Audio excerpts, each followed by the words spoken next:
अजित पवार यांनी मुख्यमंत्री होण्याची इच्छा व्यक्त केल्यानंतर राजकीय नेत्यांनी त्यावर टोलीबाजी करायला सुरुवात केली। पाहुयात या संबंधी राजकीय नेत्यांच्या प्रतिक्रिया।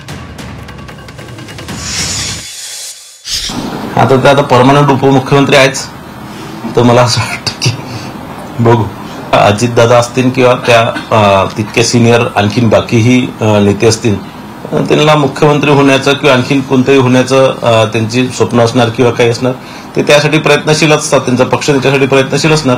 ते प्रत्येकाचा वैयक्तिक विषय आहे, तो मला असं वाटतं मी काही बोलणं त्यात उचित होणार नाही। भारतीय जनता पक्षाबरोबर राहिलेले जे मित्र एकनाथ शिंदे परत मुख्यमंत्री होणार नाही आणि अजित पवार सुद्धा भारतीय जनता पक्षाबरोबर राहून मुख्यमंत्री होणार नाही। जर हे दोन्ही पक्ष भाजपात विलीन झाले तर ते भारतीय जनता पक्षाचे म्हणून मुख्यमंत्री कदाचित भविष्यात होतील, हे त्यांना स्वतः अमित शहाने सांगितलेलं आहे। मी लिहिलंय सामनात। भाऊ अजितदादा पवार म्हणतायत की आता मलाही वाटतं की मी मुख्यमंत्री झालो पाहिजे, तो होतील ना, वाट बघा। हे बघा, असा योग माझ्या आयुष्यातला मी 2-3 वेळा गेला।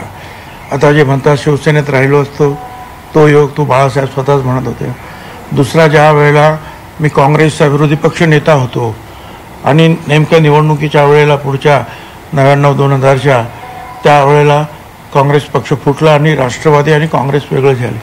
त्यावेळेला सुद्धा अगदी काँग्रेसच्या सर्व नेत्यांनी फोन करून सांगितलं की तुम्ही जाऊ नका काँग्रेस सोडून, आम्ही तुम्हाला पुढचा मुख्यमंत्री आजच जाहीर करतो। का कारण तेव्हा राजकारणामध्ये जो येतो तो अशी अपेक्षा घेऊनच येतो की मला नगरसेवक व्हायचं आहे, मग महापौर व्हायचं आहे, आमदार, मंत्री, मुख्यमंत्री व्हायचं, मग मला दिल्लीत जायचं आहे।